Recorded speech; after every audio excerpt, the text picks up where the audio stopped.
Buckeyes. Big favorites on the road. Our guy, Paul Feinbaum, is calling the upset. How likely is it that Harbaugh beats Ohio State for the very first time? Well, I think it's very helpful that they get them at home, but I don't think it's likely they're going to get the win. I think Ohio State is playing the most complete football in the country right now. You have a Heisman Trophy candidate on offense and defense, Justin Fields, Chase Young. They're deep, they're athletic, listen, they're not going to go in there and take Michigan lightly. And you know, I know Michigan's getting better and they're improving and they are a good football team, but Ohio State is on a mission this year, and Ryan Day is out to prove something, that he's not just a follower of Urban Meyer, but he is actually the next great coach in college football. I think Ohio State really wants to prove something.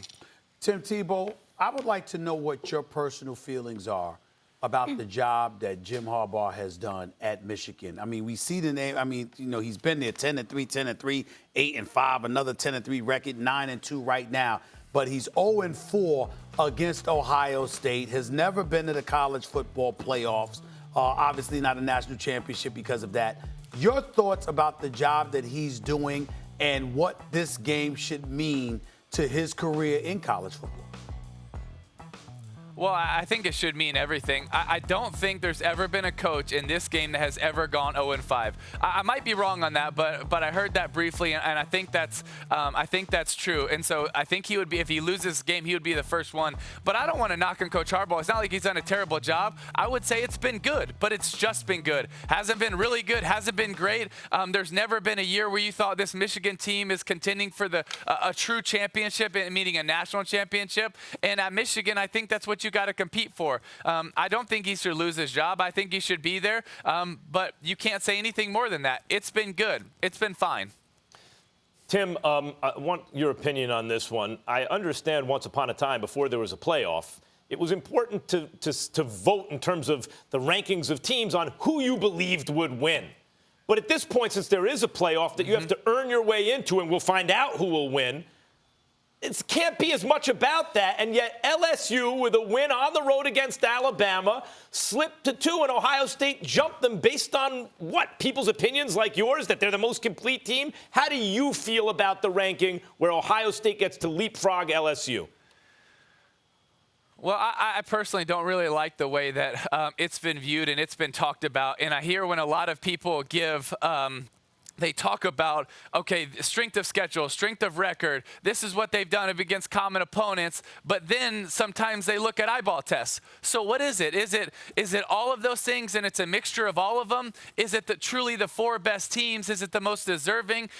Because I think if you look at it and you say 4 best teams, you're probably going to put Alabama in there. If you say the most deserving, you're probably going to not have Alabama in there. And I think it's important that we really break it down to understand what we're looking for. And I've been in this from the beginning of the playoff system, really trying to understand it. In some years, I think we go with best. Some years, I think we go with deserving. You know, Notre Dame was undefeated last year, so they thought they were deserving. They put them in. There's no way they were the best. There's no way they were one of the 4 best. We know that. Anybody who watched the game knew Notre Dame was not one of the 4 best. They played Clemson. They got waxed. So I think it's really important that we continue to develop it more and more and more, where we understand, hey, is it deserving? Is it best? Is it the eyeball test? Or is it we look at the resume, and if all the same, then we go to the eyeball test? I think that's really, really important, though.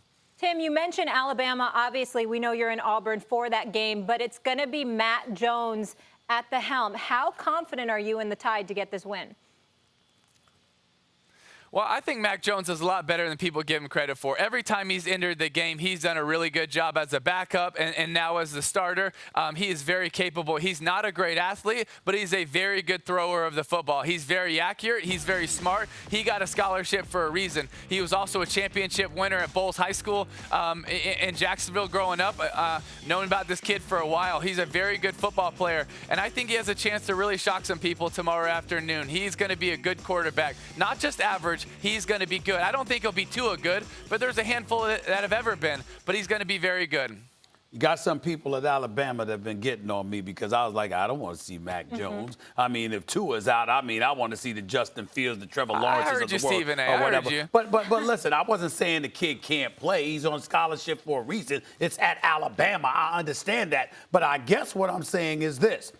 Do you believe there should be a legitimate shot at Alabama being able to get into the college football playoff picture if indeed Georgia ends up beating LSU, for example? Or what scenario specifically do you see Alabama getting back into that top 4?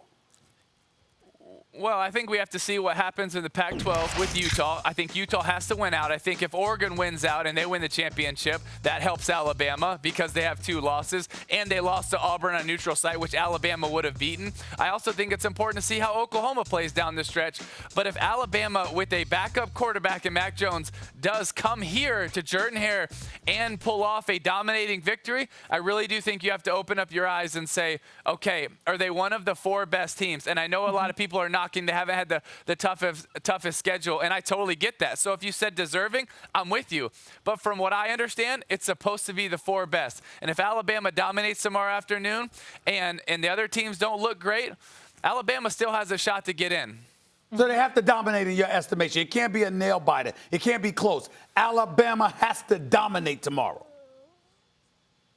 I think dominate, but dominating an Auburn team is winning by 10, 14 because this defense is so good. This defense is arguably 1 or 2 in the country. That's how good they are. Thanks for watching ESPN on YouTube. For more sports highlights and analysis, be sure to download the ESPN app. And for live streaming sports and premium content, subscribe to ESPN+.